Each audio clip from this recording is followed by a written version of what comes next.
I assure you, if President Barack Obama committed similar acts as President Trump, if the National Security Advisor had been fired for connections to Russia, if the Justice Department's head had been put in a position such that he had to recuse himself because of ties to Russia, I assure you there would be calls for an investigation for obstruction of justice of President Obama.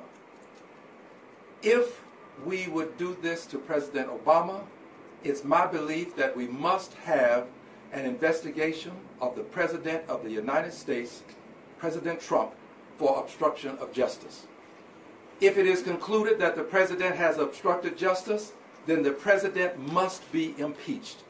It's time for us to talk in this language, because this President has demonstrated time and time again that he will play loose with the facts, that he will take liberties with his belief in terms of what the law is, and it's time for us to bring him in line with the rest of the United States of America, the American people.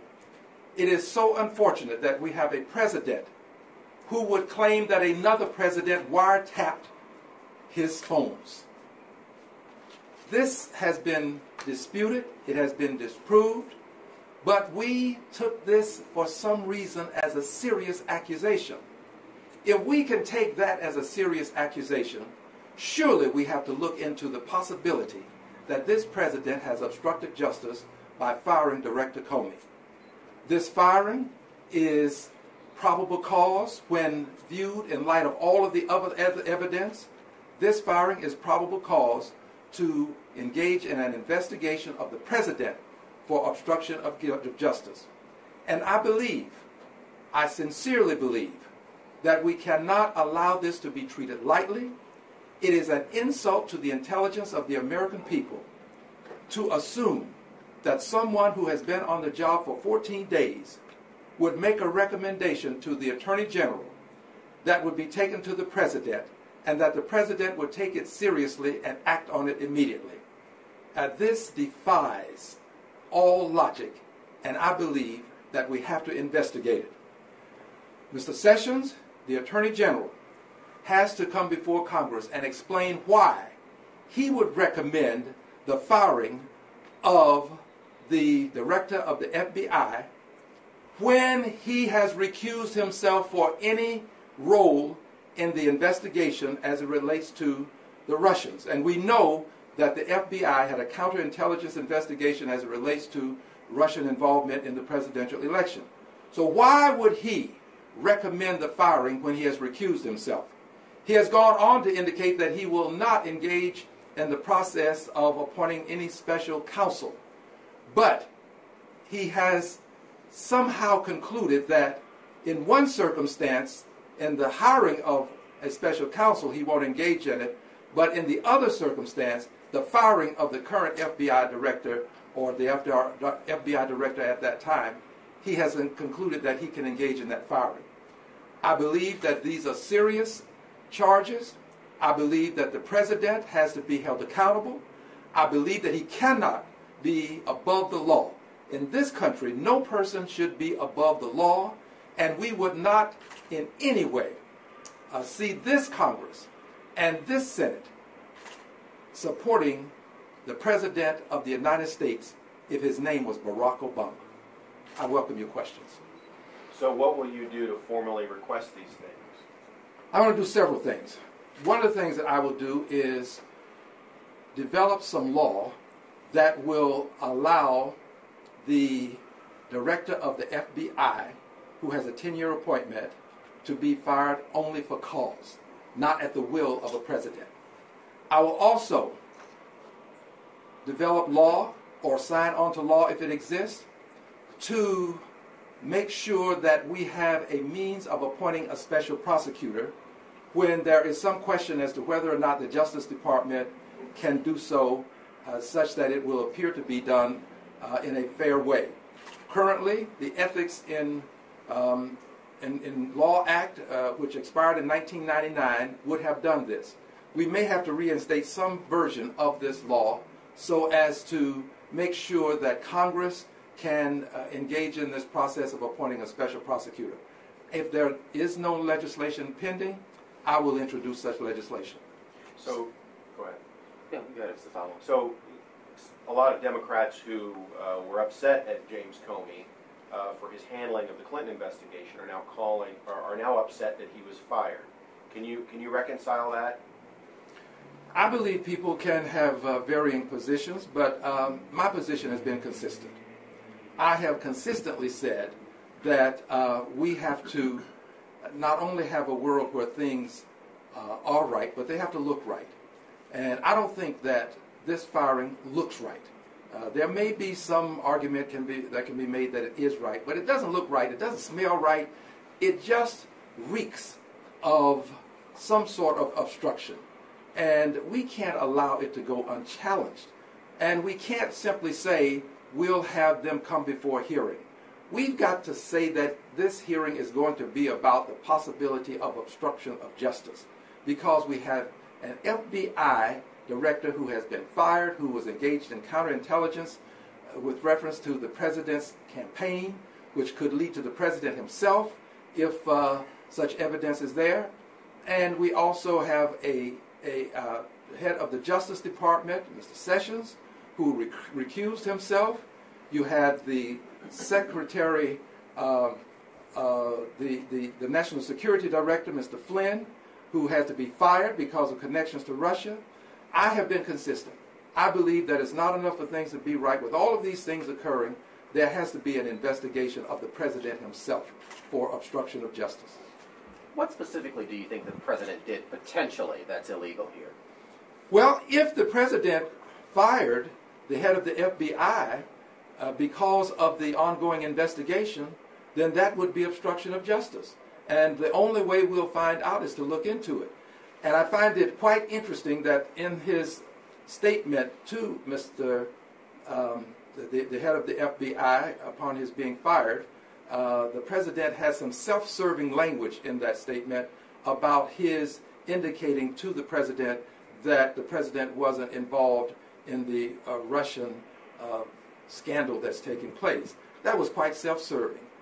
There was no need to add that, and I can only view it as self-serving as it relates to Mr. Comey, as it relates to the president and his letter firing Mr. Comey. Follow up on what Tom asked about, specifically Democrats and how they feel about Mr. Comey. Is it a fair assessment then for critics of the Democratic Party to say, hey, well, you all wanted him out when there was the investigation into Hillary Clinton? Well, they can say what they like, but the facts are that we have the National Security Advisor having been fired for association with Russia. You have the Justice Department head, Mr. Sessions, having to recuse himself. And now you have the president firing the person who is leading a counterintelligence investigation with Russian involvement in our presidential election. All of these things can't be overlooked.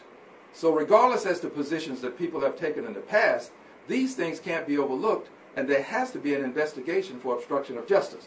My suspicion is that it will take place, that there will be a requirement that some of these persons appear before Congress and give some explanation.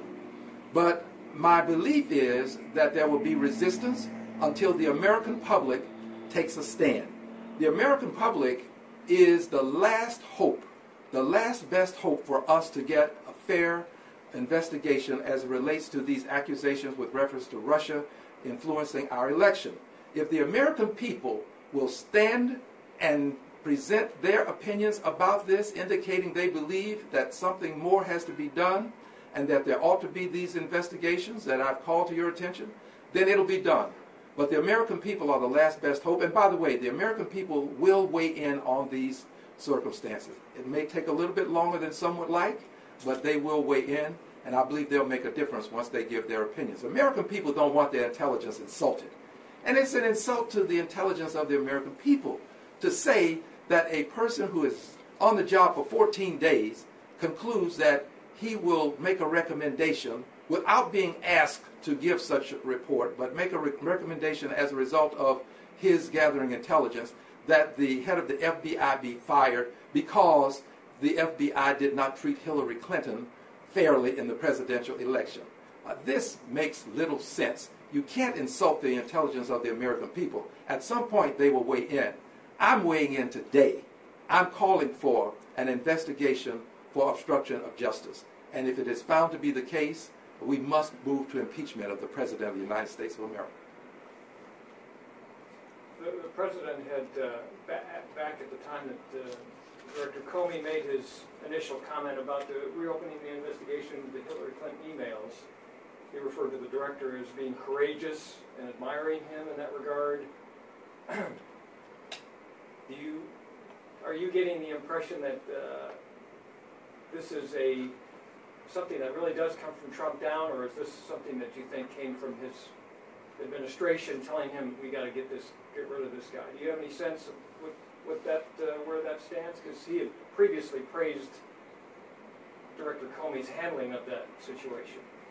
Well, it is counterintuitive to believe that the President, who has given all of this praise to the head of the FBI, Mr. Comey, has now concluded on such short notice that Mr. Comey should be dismissed.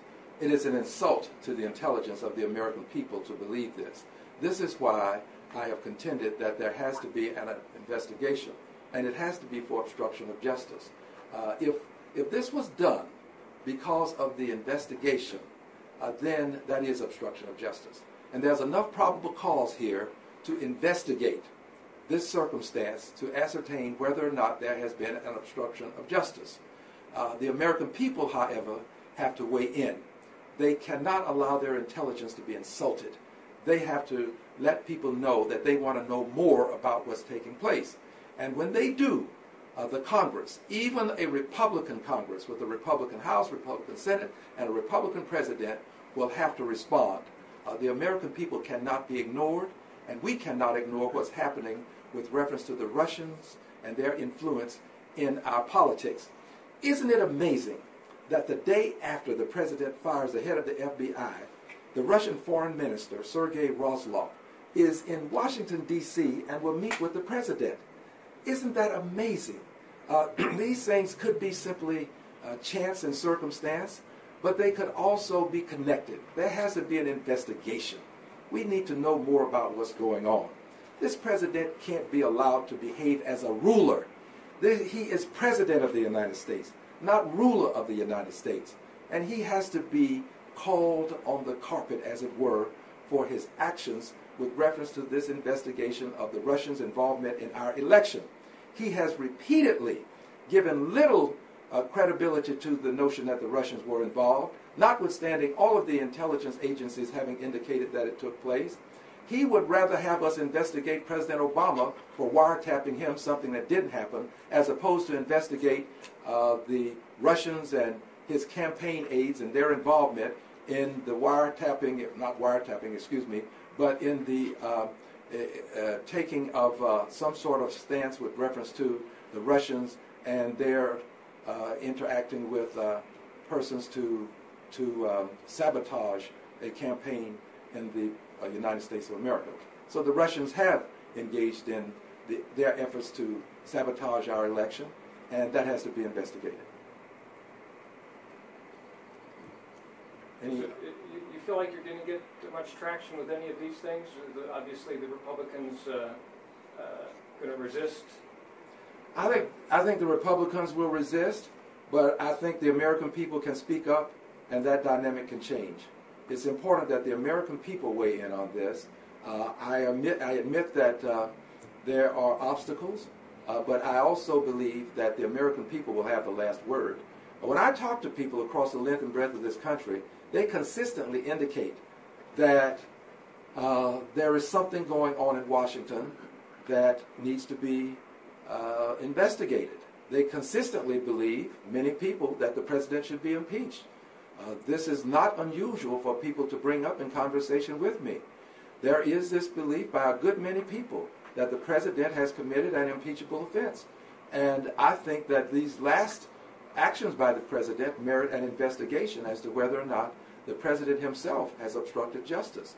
It's obviously something that doesn't look right, it doesn't smell right, and there's a great possibility that it isn't right, and we need to investigate it to find out what the circumstance is. Do you know of any other members of Congress who've called for the same thing publicly? I think other members of Congress are saying the same thing. They may not be using the same terminology.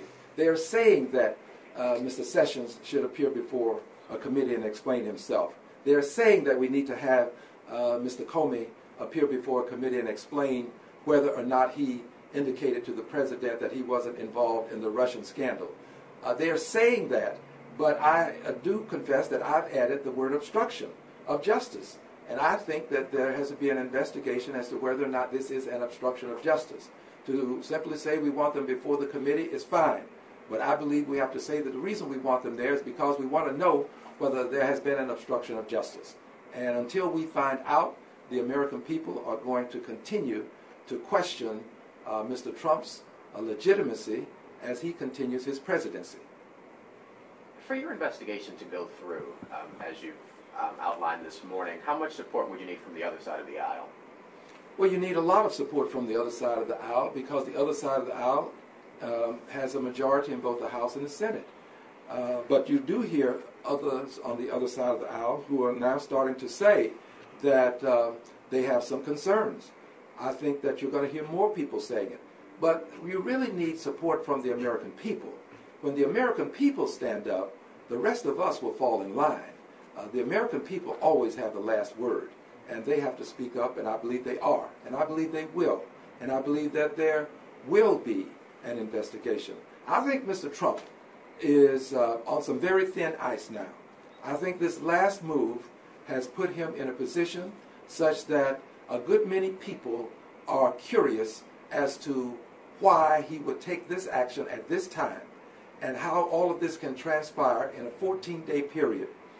There has to be something more that was going on, and we need to investigate and find out what that something more is. Well, let me conclude with this. We live in a democracy, and in a democracy, the president does not rule. The president is a part of one aspect of the government.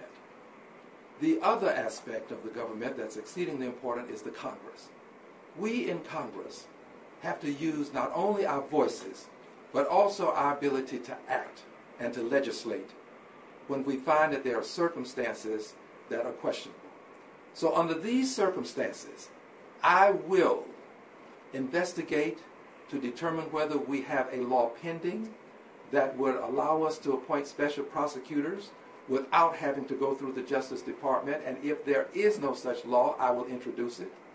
I will also call again for a commission, an independent commission with broad subpoena power to investigate all of these circumstances, especially these with reference to the Russians' involvement in the election of the president.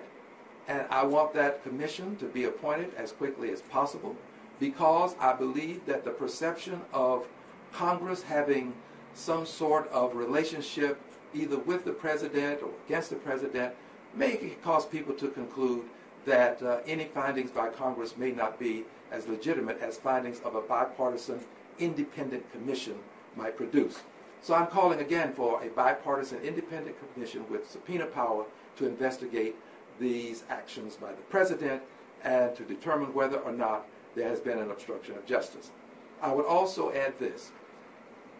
Congress has a duty to act regardless as to who the president is. This Congress would, without question, ask for an investigation of President Obama if he behaved as this president has behaved. We cannot have rules for one president that we wouldn't apply to another. It's time for this Congress to treat President Trump the way they would treat President Obama. Thank you very much. Thank you. Thank you.